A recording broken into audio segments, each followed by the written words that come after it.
যে আমাদের নেতার বক্তব্যের পরেই আমাদের প্রথম অধিবেশন শেষ। আপনারা আজকে এখনও কিন্তু আমাদের হলরুম ভর্তি আছে। হলরুম আগে থেকেই সেখানে সমস্ত শিক্ষকরা আছে।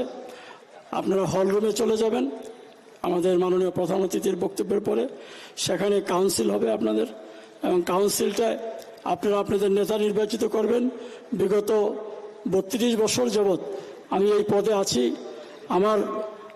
আমি মনে করি যে আপনারা নতুন নেতৃত্ব তৈরি করবেন, এবং আমি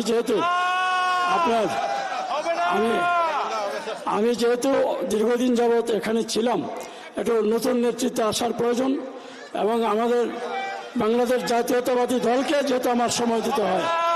আচ্ছা, এটা পরে হবে, পরে কথা হবে। ঠিক বসেন, পরে কথা হবে।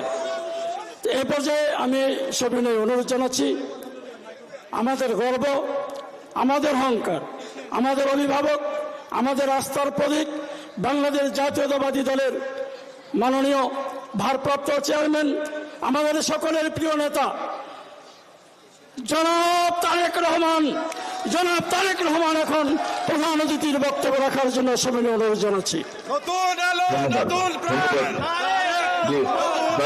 স্লোগান দেবেন না, আজানের টাইম হয়ে গেছে, দয়া করে স্লোগান দেবেন। ধন্যবাদ সেলিম সাহেব। বিসমিল্লাহির রহমানির রহিম। 19 জানুয়ারি ছিল স্বাধীনতার ঘোষক শহীদ রাষ্ট্রপতি জিয়াউর রহমানের 89তম জন্মবার্ষিকী, এবং একই সাথে জাতীয় শিক্ষক দিবস। শিক্ষক দিবস উপলক্ষে শিক্ষক কর্মচারী ঐক্যজোট আয়োজিত আজকের এই শিক্ষক সমাবেশের সম্মানিত সভাপতি, সম্মানিত শিক্ষক এবং কর্মচারী বৃন্দ, মঞ্চে উপস্থিত বাংলাদেশ জাতীয়তাবাদী দলের সম্মানিত স্থায়ী কমিটির সদস্য জনাব মঈন খান, জনাব আমির খসরু সহ বেগম সেলিমা রহমান সহ উপস্থিত নেতৃবৃন্দ, বাংলাদেশের অন্যতম জনপ্রিয় ব্যক্তিত্ব জনাব মাহমুদুর রহমান মান্না সহ নেতৃবৃন্দ, এবং আমার সামনে উপস্থিত আগত সম্মানিত শিক্ষকবৃন্দ, আসসালামু আলাইকুম। এতক্ষণ আপনারা শিক্ষক, শিক্ষার্থী, শিক্ষা ব্যবস্থাপনা, শিক্ষার্থীদের আর্থসামাজিক নিরাপত্তা, বিভিন্ন বিষয় আপনারা আলোচনা করেছেন। শহীদ জিয়া দেশে সার্বজনীন প্রাথমিক শিক্ষা ব্যবস্থা প্রবর্তন করেছিলেন। দেশনেত্রী বেগম খালেদা জিয়া দেশে প্রাথমিক শিক্ষা বাধ্যতামূলক করেছিলেন। আপনাদের সকলের বক্তব্যে এই বিষয়গুলোর সাথে আরো অনেকগুলো বিষয় উঠে এসেছে। বিভিন্ন মেয়াদে রাষ্ট্র পরিচালনার সময় শিক্ষার প্রসারে বিএনপি সরকারের নেওয়া যুগান্তকারী পদক্ষেপগুলোর পাশাপাশি দেশের চলমান পরিস্থিতি সম্পর্কেও আপনারা বিভিন্ন বিষয়ে আপনাদের বক্তব্যে তুলে ধরেছেন।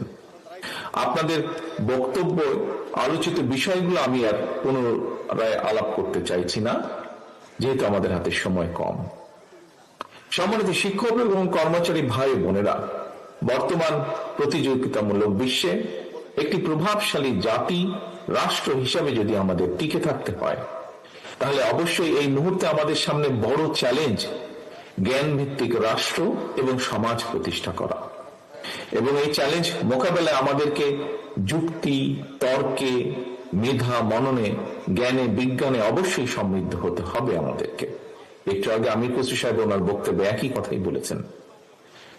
প্রিয় উপস্থিতিবৃন্দ, আমি বিশ্বাস করি রাষ্ট্র এবং রাজনীতির সংস্কার কিংবা নাগরিক উন্নয়নে আমরা যত উদ্যোগই গ্রহণ করি না কেন, চূড়ান্ত সফলতা পেতে হলে শিক্ষা ব্যবস্থার আধুনিকায়ন এবং, দয়া করে খেয়াল করবেন আমার কথাটি, এবং শিক্ষকদের আর্থসামাজিক নিরাপত্তা ও সম্মান নিশ্চিত করার বিকল্প নেই।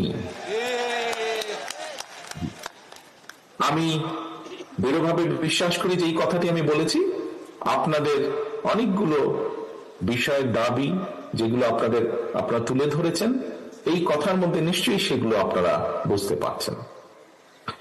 জীবনের শুরুতেই প্রিয় শিক্ষকবৃন্দ, সামনে উপস্থিতিবৃন্দ, সম্মানিত উপস্থিতিবৃন্দ, জীবনের শুরুতেই পরিবারের পর শিক্ষার্থীদের সামনে শিক্ষক শিক্ষিকারাই কিন্তু আদর্শের রোল মডেল, কিন্তু শিক্ষকরাই যদি রাষ্ট্র এবং সমাজে সম্মান সংসার নিয়ে টানাপোড়েনে থাকেন, তাহলে একজন শিক্ষকের পক্ষে শিক্ষার্থীদের সামনে নিজেকে রোল মডেল হিসাবে কি উপস্থাপন করা সম্ভব?